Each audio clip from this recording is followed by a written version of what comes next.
What does team health mean? Team health this is what a lot of this comes from Lencioni in the table group. Team health is all about introducing a vulnerability-based trust. Lencioni walks through the 5 dysfunctions of the team, and he draws the pretty triangle, with vulnerability-based trust. If you don't have vulnerability-based trust, you'll never have healthy conflict. Without healthy conflict, you'll never have commitment. Without commitment, you'll never have fierce accountability, and without fierce accountability, you won't have great results. You can still get results, but oh man, it's a lot harder. It's a lot harder when you don't have that vulnerability-based trust to start. Hey, I'm Armando Leduc, producer, film actor, and owner of Leduc Entertainment. I've chosen a life off the beaten path and wanted to find others that are doing the same. Spaghetti on the Wall is a show based on all of the years that I've thrown spaghetti on the wall and nurtured what's stuck. We will share fun stories, ideas, tips, tricks, and more. Welcome to Spaghetti on the Wall. Good morning, good afternoon, and good evening, depending on when you're listening to this podcast. Ladies and gentlemen, Spaghetti on the Wall, and we are back with another one. Matt Hahne's in the house. Hello. Happy to be here. Yeah, man. End of the year. Let's get it going. Look, I'm so glad you're here. Super knowledgeable. Heard about you from really respectable people. Wow. Yeah. Man, you are building this up early. Let me tell you something. I can't, at this point with Spaghetti on the Wall, we can't go backwards. Congrats. Right? Yeah, by the way. Patrick Lencioni. Holy cow. Yeah. So we got to, continue bringing in the heat. So, All right. I'm going to do better than he did. You better. No. So we were talking about business coaching because you're a EOS implementer. You're a business coach. Tell us everything that you do. Yeah, it's real simple. 2 arteries. I'm an EOS implementer, entrepreneurial operating system. Mm-hmm. I help entrepreneurial owners get everything they want out of their business by helping them and their leadership team get stronger in vision, traction, and healthy. And then the second thing I realized was the everyday supervisor out there needs help. So I started launching leaders. Launching leaders is all about making work suck less by helping supervisors be smarter. Nobody's given today's supervisors the playbook, and somebody just needed to give them the playbook. So that's what I'm doing with launching leaders. Playbook. You were the one that introduced me to John LaDuca, right? Yeah. We're running in a lot of circles together, bro. It's crazy. So tell me about this playbook builder. Are you using it? Yeah, I love Playbook Builder. Okay, so tell me a little bit about it because I'm not on the fence about using it. It's just my tech stack is already 40 things deep. Totally get it. And I'm just like, another one? Yeah, John was smart about how to make the oracle where all of your business stuff should go intuitive and easy to use. So you don't have to go and make a video someplace else and then pop it in there. That's easy for you, but for chumps like me, we struggle with that kind of stuff. Yeah. So you can do the videos right inside there, and it's just simple the way you can construct processes. I mean, I've seen some genius ways of using Playbook Builder, a QR code on a photocopier. Mm-hmm. So when the new guy comes up and it's like, hey, how do I put my email address in here so I can... No, you scan the QR code, Playbook Builder comes up, walks you right through how to use the copier.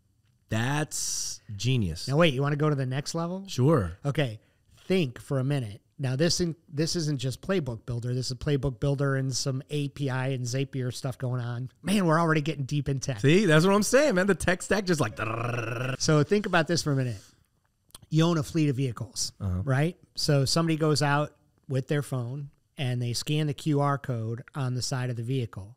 So it's like, okay, Joe wants to use this vehicle. It pops open the checklist for using it. Check the tires, check the gauges, check, whatever they got to check. And then after the checklist gets submitted and he puts in the mileage, he puts in how much gas, anything that's wrong, then it says Joe is now driving the car, and it uses Joe's phone to track Joe, where he's going, what he's doing, all that stuff. Amazing. Amazing, for There's sure. There's so much to do. I mean, that's so much. So you got... I thought when I brought 90.io into my business that was going to be the solution. Yeah. And it's not. It is a solution. Mm-hmm. It is most definitely needed, right? Helpful. Like it's helpful. Extremely helpful. Mm-hmm. But we were like, okay, it's not you can't use it for project management. Asana, Asana is what we thought we were going to be able to bring everything in 90. Can't do it. Yeah. So Asana, we had to keep Asana. And then so now what we're doing is all of the top level meetings, all of that stuff, issues stay in 90. Yeah. And then we go ahead and we delegate it into, Asana. Yeah. Perfect. And then, but now I'm hearing Playbook Builder because now I have all of my processes in 90.io, and I'm like, well, why are we now what? Yeah, then why are we using, but the more I hear about Playbook Builder, because like what we've been doing is using Loom as training modules, right? And so they're all living in Loom, and then we'll put the link into 90. But then the document's not there, right? And then the document's with not Playbook Builder now, it's marrying up the videos and the documents, and it's putting it all into one place. I like to call it the Oracle, because everything you need to find about the business, you can put it in there. Well, what I also love about that concept, right, is that, and what we teach here is when we're creating content for your business, how else are we able to monetize? Right? Like, obviously we're creating organic content for authority, credibility, trust, right? That's why we're creating content. But if you could create your systems, right? Yes. Through that process, explain how to do it. So if you're a plumbing company, you're talking about how to do that, right? You have it done for you, done with you, and then the online course. Yeah. Right? Yeah. And every business should have 3, right? You should have it done for you, a done with you, and an online course. But then if you can put it all in Playbook, you can sell your operations to other plumbing companies across the world, not the country. I'm talking about the world. Yeah, and that's the plan, right? Is you could go into Playbook Builder's app store and pull out what you need. So you have a Sharp 5430 photocopier, you pull in the Sharp 5430. You have, you want to create a podcast, you go to Leduc Entertainment, pull down there. It's perfect. Go. It's all right there. I mean, that's the genius part of it. That's what sold me on it. So, we're definitely. So when is John coming on the show? Next month. Yay! Yeah, I got him coming on next month. But yeah, no, for sure. It's like, I'm early adopter on things. It takes me a second to do that. But, I found that the people that implement fast grow fast. Jump in. So you got to go. You got to pull the trigger. Yeah, I like. I work with a lot of people that have They struggle with making decisions. Decide, right? Why do you think that is? Because it's tough. They want to evaluate all the possible solutions, and so my advice is: don't call it a decision. Experiment. And that's what I just had that conversation with my project manager. Experiment. That's what I said, right? So I was in a podcast with a lady from Baton Rouge. She has a personal injury firm. She said she does a 4-day work week. Perfect. And I was like, guys, we're moving into a 4-day work week. Yeah. I'm not saying that this is so. Yeah, in January, January we're moving into a 4-day work week. And like if the work can get done. Who cares where they do it or how long the days of having to be there from 9 to 5. Hey, are you at your desk and do it? That's rewarding hard, inefficient work, not smart work. So as long as they can get the work done, who cares where they do it? And lovely segue into what you do and how you help people become efficient with their business. Yeah. Which side do you want to talk about, EOS or launching leaders? Let's talk about EOS because I think people that know, people that don't know. Yeah. Oh boy, what an illumination. Yeah. I found it in my own business. 5 years ago or something like that now. Changed my life. EOS, Entrepreneurial Operating System. It's just a way to help entrepreneurial owners get everything they want out of their business by helping them get stronger in vision, pulling that beautiful, amazing, but complex vision out of their head and getting it down to a position where everybody in the company can understand it. Traction, we get them stronger in traction. Introducing discipline and accountability tools so everywhere you look in the business, everyone can execute on that vision with scorecards and good meetings and things like that. And then healthy, just like your own individual health, you got to constantly keep an eye on team health because just like your own individual health, stuff happens.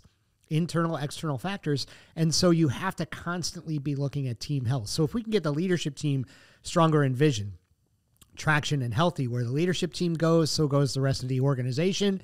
Before you know it, everybody's executing on that beautiful vision that before you were just frustrated because nobody understood it. Yeah. And now everyone understands how their everyday job ties into that beautiful vision. What does team health mean? Team health this is what a lot of this comes from Lencioni in the table group.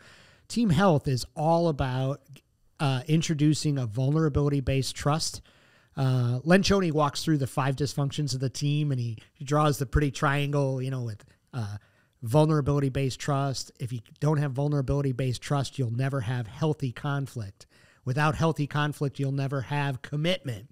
Without commitment, you'll never have fierce accountability, and without fierce accountability, you won't have great results. You can still get results, but oh man, it's a lot harder. It's a lot harder when you don't have that vulnerability-based trust. Yeah, no, I love that. I love that concept, that just being able to speak and not be afraid that the owner's going to fire you or jump down your throat. It was one of the biggest mistakes I think I made in my early years as being an entrepreneur is just like going off. I've gone, you know what I mean? Like, oh, what the, you know what I mean? And then and then what happens is people are no longer forthcoming with their thoughts, with their feelings. Yeah. Resentment starts to happen. Sure. Right. Then people start dropping off and you're all like, well, it's their fault. I mean, people love to point the finger, right? Like people always like to point everybody else, but they don't like to do this. Right. And I read a really good book called The Servant. Oh yeah. It was a really good book on leadership. Yeah. And it was just really like, you know, how are we, doing that? Yeah, I love. I get a kick out of people that talk about servant leadership. Hey, it's redundant. If you're a leader, you are a servant. Yeah. Period. There you go. Yeah. No. But people don't really think about that. They get on their high horse and they're like, I'm pointing, I'm the boss, And then I'm like, man, when I switched the paradigm to, I work for my employees. Yeah. Things changed. Lucky you. Yeah. Lucky you. I mean, but comes from mentorship. Yeah. Comes from listening to people like yourself. Getting smart. Yeah. I'm not the smartest guy in the room, but I know a couple of smart guys. There you go. So talk to me about your process and, and when people first start working with you, do you take a full day with them and break everything down? Yeah, the EOS process is pretty straightforward. We find out, first of all, if they're interested and they're like, yeah, we want to check this out. Then we sit down with them it's important that we sit down with them and their leadership team for 90 minutes. And we just walk them through what it would look like to be running on EOS. And in that 90-minute meeting, by the end of it, we say, this is what it would look like to run on EOS. And if they're like, hell yeah, we're ready to go, let's do it, then we're all in. We're like, okay, let's book the next day. And it's 5 full-day sessions a year, but roughly quarterly, and then a 2-day annual where they come back to us and we sharpen their EOS tools. We learn from the last quarter. We look into the next quarter, set very smart, specific, measurable, attainable, relevant, and timely goals. IDS, the big identify, discuss, and solve the big, hairy issues that they're having that they're not getting to in their meetings in the business. And then we send them on their way stronger and better. And so what kind of business did you have before EOS? How many? Which ones you want to talk? Right on. Yes, tell me about your businesses. Yeah, like any, I came out of the maritime industry. I was in the maritime industry for forever. I did 24 years as a Navy guy, most of it reserve duty. But then I was also doing maritime industry stuff. And like any good entrepreneur, I started my first business as a side hustle and grew that into a second business, grew those 2 businesses into the third business, and found myself right back where my dad was when I was growing up, which was a serial entrepreneur, chronic workaholic, no time for my family, and nothing was working. I was like, I'm making it. I'm doing okay, but man, I am a slave to this 2 things. I was working to make money for my family, who I didn't have time for, and working for the business, trying to make the business work. And a buddy said, hey man, you really got to read this book. And he gave me the book Traction, and changed my life. I mean, people understood what we were doing in the business. So we had a pretty big we had to declare bankruptcy to get out of a huge international lawsuit. That is like a whole nother podcast to talk about that. So we backed out of that, and I was looking around. I was like, I think I'm going to be a full-time EOS implementer now. And then since becoming an EOS implementer, that February of 2020, when the world shut down, I became an EOS implementer. Yeah. It was pretty crazy. 2020 was rough, but here I am, almost 4 years in, 250 something sessions with, 40 something clients. Nice. So pretty successful. But in that whole period of time, working with all these leaders and working with other EOS implementers, I realized, holy cow, we're missing something here. And that's where Launching Leaders came from, is this concept that work sucks a lot for a lot of people. And it's the supervisors. If we can get the supervisors better, then work will suck less for everybody. So we just needed something that was not the same old regurgitated, lazy stuff that's been recycled on LinkedIn, but really fresh, contemporary, useful information taught in a way that sticks and is instantly usable. That's what we've got with Launching Leaders. And here in New Orleans, we've got the collaborative with Biz New Orleans, where we're doing biz leaders to grow the management of the greater New Orleans area and really build a bigger cohort. Yeah, big plans there. Yeah. That's awesome. Talk to me about that, because I'm like, man, this city needs such a facelift, mindset, like paradigm shift. It's just. So who should do it? We should do it. Yeah, right. We should do it. Right. We should do it. We should do it. So Todd Mathern, who's the guy over at Biz New Orleans, approached me and said, hey, I think we should come up with it. I want to do a leadership program. Can we use Launching Leaders as the base for biz leaders? And I said, sure. So on the Biz website, go to Biz Leaders, take a look. We do a small cohort, only 12 people. We do it about once a month. And then those 12 people become a cohort and work and learn together. And then they're invited to a bunch of biz community stuff that Biz New Orleans is doing. Additionally, we meet with them once a quarter for like a Ask the Doctor period online, where they can come and ask whatever's happening in their business. And, hey, how's it going? What's working? What's not working? So we've got a follow-up. And then they've got online usable content available through the Launching Leaders website as well. How's that different from like the Goldman Sachs program? Much different. Goldman Sachs is working with the owner, working with the visionary or the integrator at the top level, where we are working with any supervisor. If you're a supervisor that manages people on a day-to-day basis, Launching Leaders can help you. Ooh. Much different. Does it have to be in person? Yes. Okay. It has to be in person.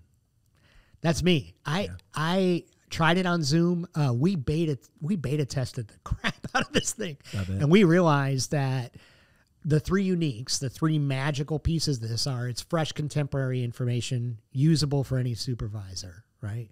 It's instantly usable, and it sticks. It stays with you. And those second two uniques, that it's instantly usable and it sticks, that comes from the in-person experience. If we teach it online, we're just not getting it. What if it's like in a Zoom call? Tried it. We do the Zoom call quarterly with the whole cohort. Anybody that's a biz leader, graduate, can come and meet on the quarterly, Zoom call. Sure. We call them office hours. Yeah. But so you're saying need a better name for that. Yeah. Office hours is kind of boring. We'll think about it. Let me put work my on creative there you go. hat on. But so you're saying that it was failing with the Zoom? It wasn't as effective because it didn't stick, and it wasn't instantly usable. And those were two non-negotiables that I wanted for this course. How do you make it more sticky in person? Because it's hands-on, or it's hands-on with the cohort. We do some role-playing in the session. I think the repetitiveness, like I'm able to judge through facilitation of 12 people and only 12 people in the room. I'm able to facilitate and see if it's landing or not landing. If we need to go a little deeper or go a little further into a topic, we can, because I'm seeing around the table that it's not landing. So how are you coming up with are they bringing the issues in? Yeah. Oh yeah, man. We got no lack of issues. Okay, gotcha. So you're like, before you come in, please go ahead and write all of your issues down, and then you guys are approaching it. My favorite part is when we first sit down as the check-in early in the morning, 8 o'clock, we say, okay, what's your number one need today? What do you really need to get out of this? And I write those down on the board.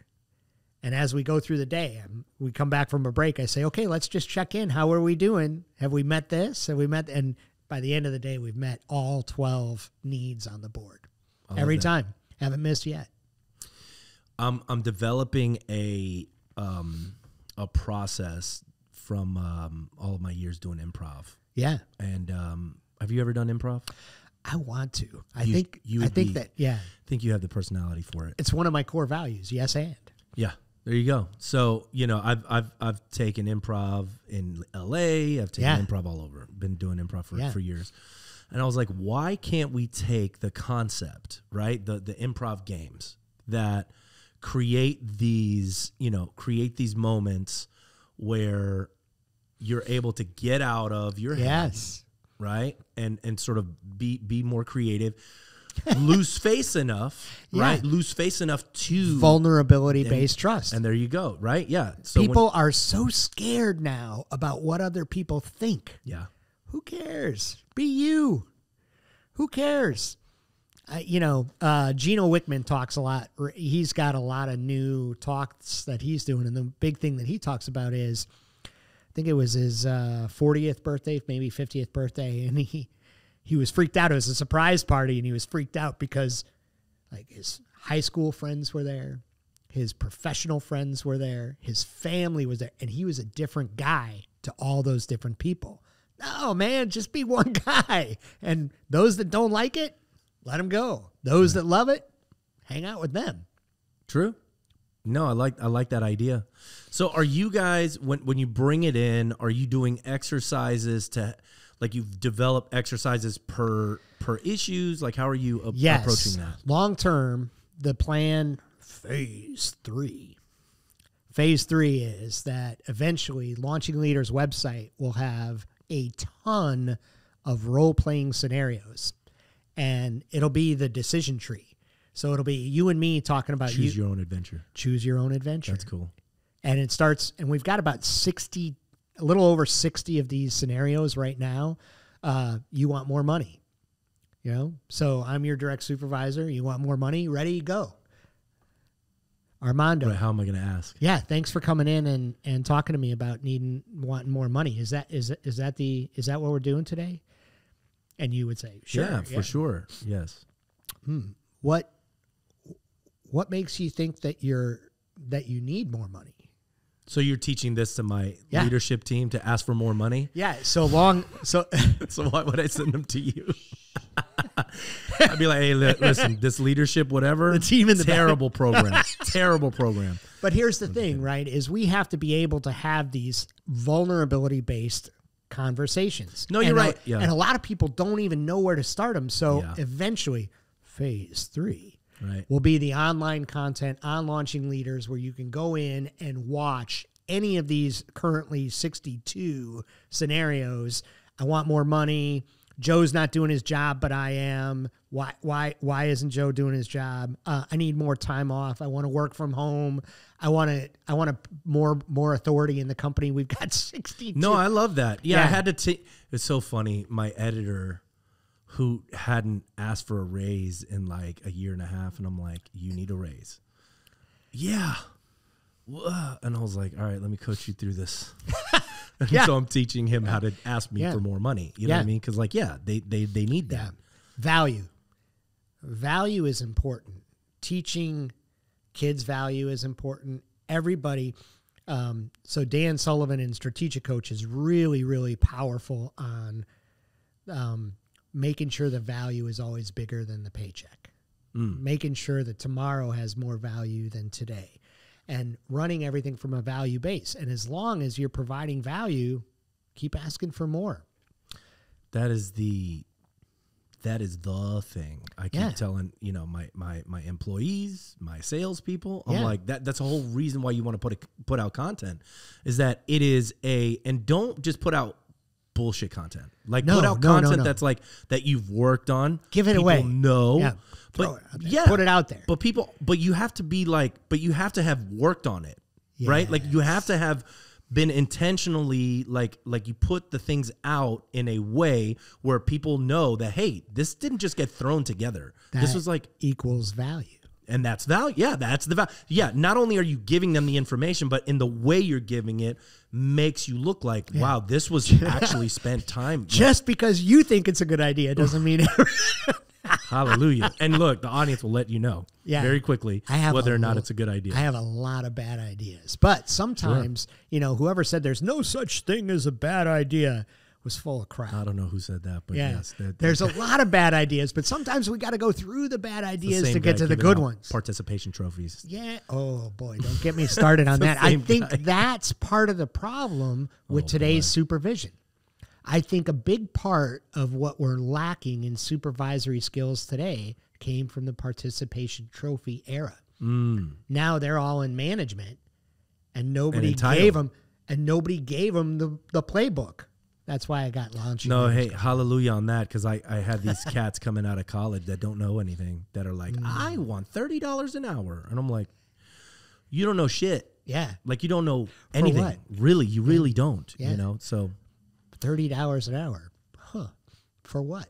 Exactly. What are you going to do for $30 an hour? Yeah. Back to, I need this done. And these measurables, right? And that's why you should hire, Matt Hahne for your business. Well, thank you. So that for sure. I know I absolutely believe that people should have some sort of guidance, especially if you're in a situation where you're sort of, high six figures and you're wanting to take it to the next level. If you don't have processes in place, you're just not. It's just not going to work. Yeah, you've been talking a lot about process lately. You got a theme going. Oh, dude, yeah. I think before you start thinking about process, you really got to define the work that needs to be done to be successful in the next 12 months. So think about that. In EOS, Entrepreneurial Operating System, we use a thing called the accountability chart.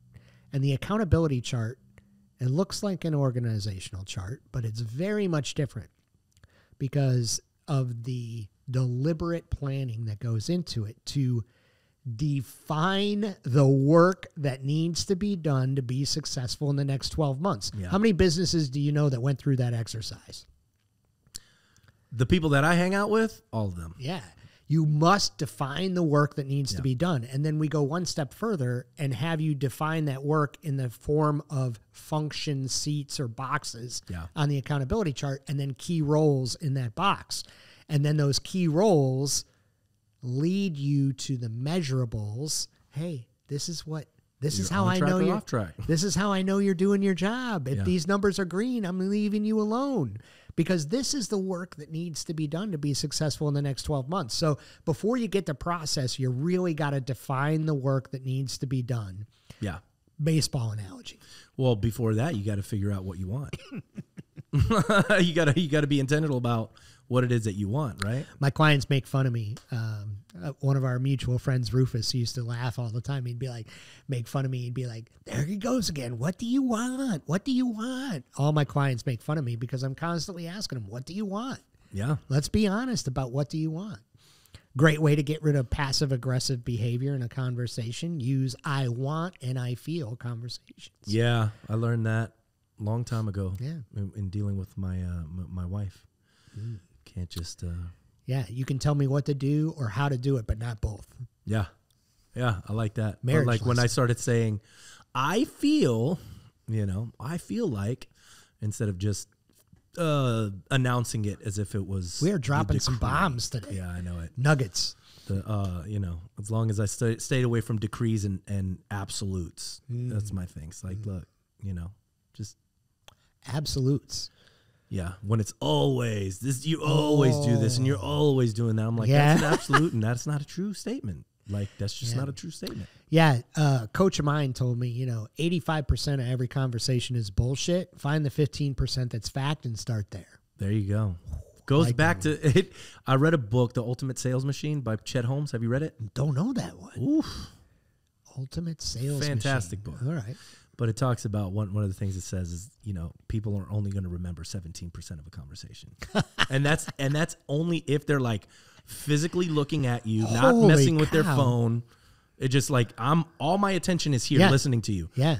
We will only remember about 17% of this conversation. So the other quote is, nobody will remember what you did or what you said, but they'll remember how you made them feel. Yep. That's potent. Vulnerability-based trust starts at the beginning of everything. Everything. It really does. Yeah. Especially in sales. Especially with your organic content. People want to go. People want to say, "Hey, how do I increase my engagement? How do I increase, whether or not people are going to watch this?" You just gotta be extremely authentic, and vulnerable, and really like put it out there. Are people scared to do that? 100%. They're super scared. I was showing my employees today a video of me over the past weekend. Is this you being vulnerable? Yeah. Well, I mean, whatever. I was just on my chair, and it's a plastic chair, and I'm like, la, la, la, la, la, and I'm in it. Crack, crack, crack, boom, boom, and I'm flying, Yeah. And I think it's funny. Some people might be like, well, don't you think that your employees are going to see you in a different light where they lose respect? And I'm like, not really. I think it's funny. I think they thought it was funny, which, they did. It's like, and it makes me human, right? Like, which we all are, right? We're all human. Yeah. Yeah, there's a lot out there. I mean, comedians for 100 years have gotten content out of us being human. Yeah. And we got to watch that oversensitivity. It's, I think it's a pendulum. I think things swing in one way, and they have to come back. You know what I mean? So yeah, it will. It just, history shows it. I do some work out in California, and I spoke to a human resources group out there, and I was like, they are going to hate me because I was talking about throw away your employee handbook. That was the title of the. So the room was packed. Yeah. Throw away your employee handbook. They were all, they started the meeting. Oh, immediately. Yeah, immediately. I couldn't imagine. I can't even imagine. And by the end of the conversation, they're like, okay, yeah, this guy's got a point. We have to know our employees as people. We must. Yeah. You must. You can't have vulnerability-based trust. Oh, well, I'm supposed to be a leader. Leaders aren't supposed to have vulnerability-based trust. Yeah. Leaders have to begin. They have to be the model for vulnerability-based trust, because without that, nothing else happens. And with that, tell them where they can find you. Launchingleaders.com, EOS Worldwide /Matt-Hahne, and I am ready and happy to help. Yeah. Thank you so much for coming on. Jeez, that was what a fast. Pleasure. Holy cow, I can't believe we're done. It goes really quick. I've been on these sometimes where it's all like trying to, it's like pulling teeth. But today was not that day, so I really appreciate your. I really appreciate. So great seeing you. Congratulations on all the success with Spaghetti on the Wall. Thank you. Yeah, it started off as this just a fun idea that I wanted to just. It's working. Just stay consistent with content, and then all of a sudden it just became this thing. When John LaDuca comes on, make sure you tell him that he's not as good as Matt was. I'll let him know. All right, guys. And that was Spaghetti on the Wall, brought to you by LaDuca Entertainment. For all of your digital marketing needs, social media, podcasting, we got you. And you can watch Spaghetti on the Wall anywhere. You're probably listening to it right now. Spotify, Apple Music. Give us a like, give us a review, and we'll see y'all next week.